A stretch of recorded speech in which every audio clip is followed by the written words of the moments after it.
Is there any way at all you would reconsider your guarantee, Johnny, and let me do the fan reaction video instead? Nope.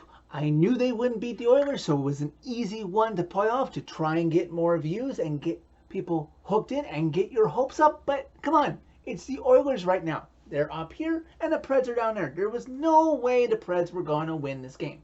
Preds lose 6-3. I had to count up the fingers because the Preds haven't allowed that many goals against in a game in a while, to the Edmonton Oilers Tuesday night inside Bridgestone Arena. Yes, this outcome serves me right because a couple weeks ago I was laughing at the Islanders' expense for having the Nashville Predators having beaten that team 8 times in a row, the longest active Pred streak against any other franchise in the NHL. Well, I wonder if the Oilers have a longer streak than the one they have against the Preds, because they have now won 8 straight games against the Preds and 9 of their last 10 against us. It doesn't look like that's going to end anytime soon because of a very strange scheduling quirk where the Oilers now go home to play 2 games and then come back to Nashville for an early Christmas present. You can be sure next Monday back inside Bridgestone, but at least then they're done with that team for the rest of this season. You know, as much as you may try to plan for it of shutting down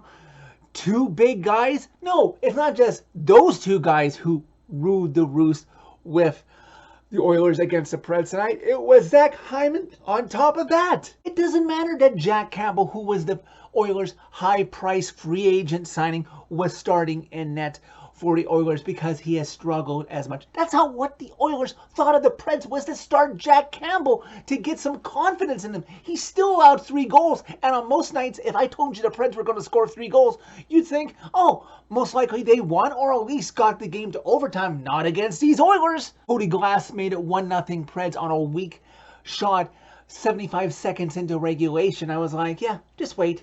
Don't get your hopes up. And by the end of the first period, it was already Oilers 2, Preds 1. The Preds lead was long gone, and Tanner Jeannot takes a roughing call near the end of the first period, and the Oilers are like, no, we're not going to wait to the second period to convert on this power play because they know they can because of their recent success against the Preds. Did you see that 7-4 beating that they took in Edmonton a month ago?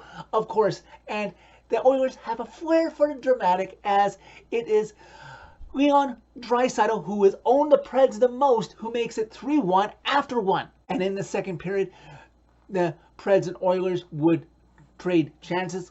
Ryan Johansson would cut the Oilers' lead to 3-2. Then the Oilers would extend it on Leon Draisaitl's second of the game to make it 4-2. And then Dante Fabro finally has his first goal of the season, making it 4-3. The Preds were never really a threat.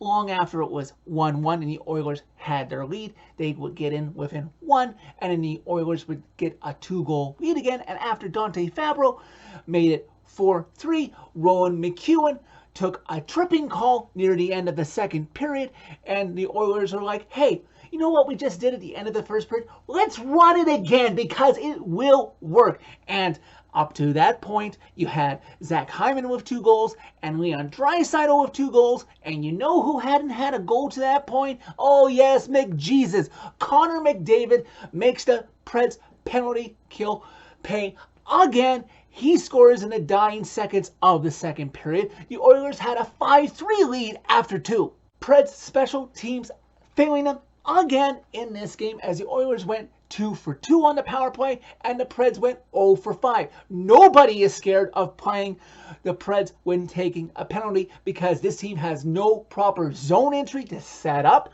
They just seem to dump it in and letting the opponent carry the puck right out. They are no threat with the man advantage, so no team is scared to take a penalty against them. Kevin Lankin, who got the start in this game because UC went into overtime in St. Louis last night, I can't really blame him for this loss. He didn't play spectacular, but it wasn't really his fault because he, since signing in the offseason, has now seen in 2 games just how much a certain NHL team, who's not even the same division as the Preds, owns this team right now as their daddy. If the Preds are ever able to move out of the Central Division, I know they won't move to the Pacific, thank God. Maybe one day they'll finally get to the Eastern Conference, which I think would be better for them, and then they'll only have to face teams like the Oilers twice a year. At least the shot totals were a lot more even, considering the Preds shot effort in the third period after the Oilers outshot the Preds 14-7 in the first. Completely pathetic. It was 11-11 even in the second, and then the Preds outshot the Oilers 14-12 in the third. But they only got one power play out of it, and obviously their power play can't do jack bleep right now. The Oilers are not scared of playing the Preds. And to top it all off, yes, of course, this stat happens against the Preds. It would only suit, considering it's the Oilers. Zach Hyman gets his first career hat trick against the Preds into an empty net, putting this one to bed for good, not giving the Preds any hope of coming back. Oilers win this game 6-3.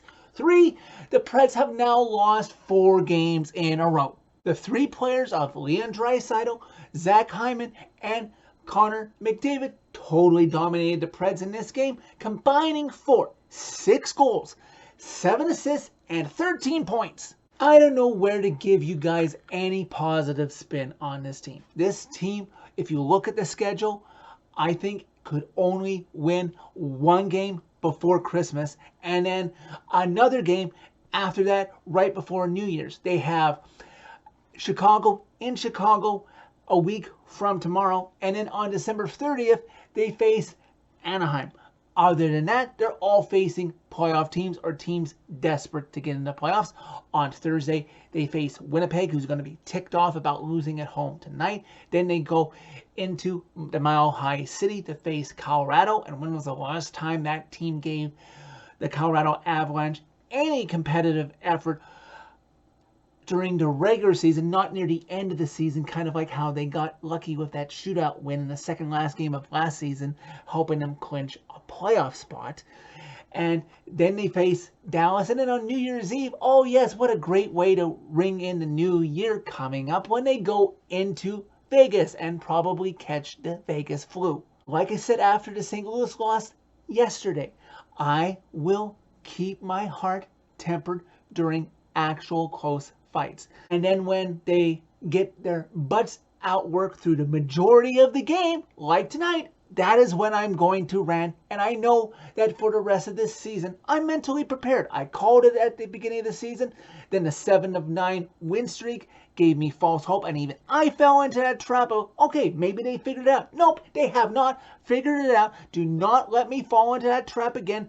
Preds fans who watch my Preds fan reaction videos, I appreciate you for it. No, I am starting to learn now, because it has been a long time, what it's like to have a team that is not going to make the playoffs, and know that before the turn of the new year. 55 games left to go in the season, still yet to come.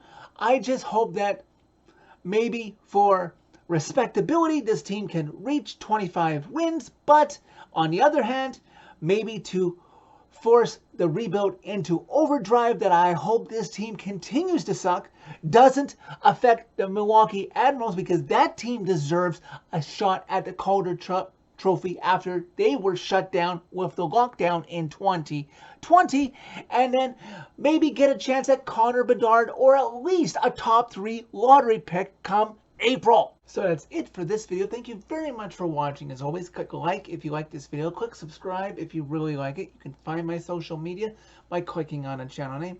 Tell all your friends about Redemption. And it's really too bad that the Preds can't play the Oilers more often in a season, since they're not in the same division, because if they did, that would probably help ensure that the Preds were able to draft Connor Bedard come June.